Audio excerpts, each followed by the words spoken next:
What's up, Warhams? Let's get to Warhamming. This is the 4th card update for the Crusade campaign. If you haven't checked out episode 4 yet, you should do so now. Alright, let's get into those out-of-action tests. So here we are, taking the out-of-action tests for the Black Legion. I've got quite a few out-of-action tests, because it's all my units that got wiped out. So we'll start with this first Space Marine squad. And they're going to have to roll on the table. The second squad, they are good. This third squad, they're good. We'll do the rhinos next. This one's good. Next rhino, good. The last rhino, good. Now we've got the Dark Apostle. That's good. My Sorcerer. Good. My Chaos Lord. Actually, I'm going to save the Chaos Lord for last. We'll do the Terminators. They're good. And now the Chaos Lord. He's good. So the only squad that failed their out-of-action test is my Green Squad. And they're the squad that killed things, so we'll have to roll on the table for them and not just do Devastating Blow. So we'll roll for my squad that's out of action. So they rolled a 1, and that is Walking Wound. Subtract 1 from the unit's move characteristic. In addition, subtract 1 from advance and charge rolls for this unit. So they'll be moving slower.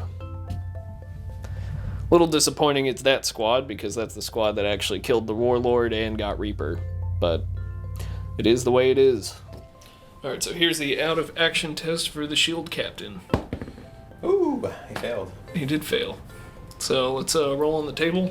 So Zach's going to use Devastating Blow instead of rolling on the Battle Scar table. The agendas for this battle on the Custodes side were Assassins, Reaper, and Survivor. The Shield Captain, who was the warlord of the Custodes, was the only unit I was able to remove from the battlefield, and he failed his out-of-action test. Since Zach didn't want to give him a battle scar, and since he wasn't going to gain that much experience, he just chose to give him Devastating Blow. So he'll be ending this battle with 0 experience. So we'll start off the positives with the Wardens. They killed a Rhino, a squad of Chaos Space Marines, and the Dark Apostle, giving them 1 experience for Dealers of Death and 2 points for Assassins. So they have 3 experience from kills alone, and then with the participation point bringing them up to 4. The bikes killed my Chaos Squad and a Rhino, and Zach chose to mark them for greatness, giving them 4 experience. The Guardian Squad that didn't lose a single model killed my final Chaos Squad at the end, bringing their kill count up to 1, and ending the battle with 1 experience. And now for the unit that did the best this game. I have yet to see a unit gain this much experience in just 1 game. The Alaris Terminators killed my Rhino, my Sorcerer, my Lord, and my Terminators, giving them 1 point for Dealers of Death, 4 points for Assassins, 2 points for Reaper, and also got 2 points for the Agenda Survivor. So they end up with 9 experience from kills and agendas, and with the participation point bringing them to 10, easily leveling them up to Blooded. Zach has chosen Grizzled for them, which grants a 6+ Feel No Pain, and makes the unit extremely durable, which I think is very fitting, since Custodes are supposed to be indestructible killing machines.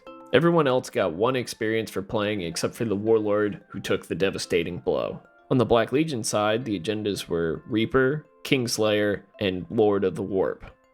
So we'll start off with the negatives here first as well. The only squad that failed their out-of-action test was my Green Chaos Squad, which happens to also be the only squad that was able to kill something this game. I rolled a 1 on the table, which is Walking Wounded, so that means they subtract 1 inch from movement and 1 inch from advance rolls and charge rolls. So they'll be moving a little bit slower, but hopefully riding around in a Rhino will help even that out. On the positive side of things, that squad also happened to complete 2 of my 3 agendas. Since the only unit they killed was the Warlord, they got 3 points for Kingslayer, and they also got 2 points for Reaper, since they're the only unit that killed anything, and 1 point for participating, so that leveled them up to Blooded. I think it's fitting to give them Veteran Raiders, since they've been fighting the Long War, so now they'll be re-rolling 1s when they make attacks.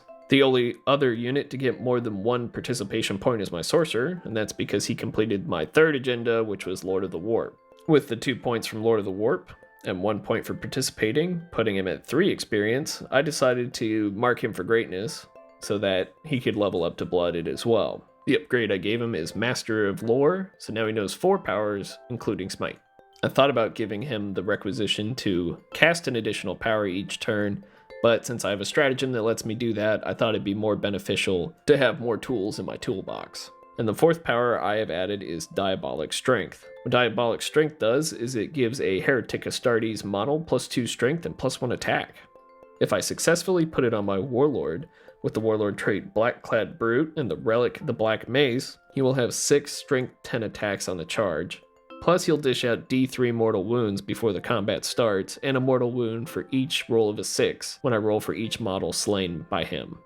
Since my Sorcerer leveled up, I spent my newly gained requisition point on a relic and gave him Angel's Bane, which is a combi bolter from Vigilus, and it's a strength 5 combi bolter with AP -2 and 2 damage, but it's 3 damage against Imperium targets. So if they rematch against the Custodes, go up against the Ad-Mech, or face off against the Cadians, that extra damage will definitely come in handy. Zach has yet to use his newly gained requisition point and ends the battle with a Crusade point total of 4, and my Black Legion is finishing up with 6 Crusade points.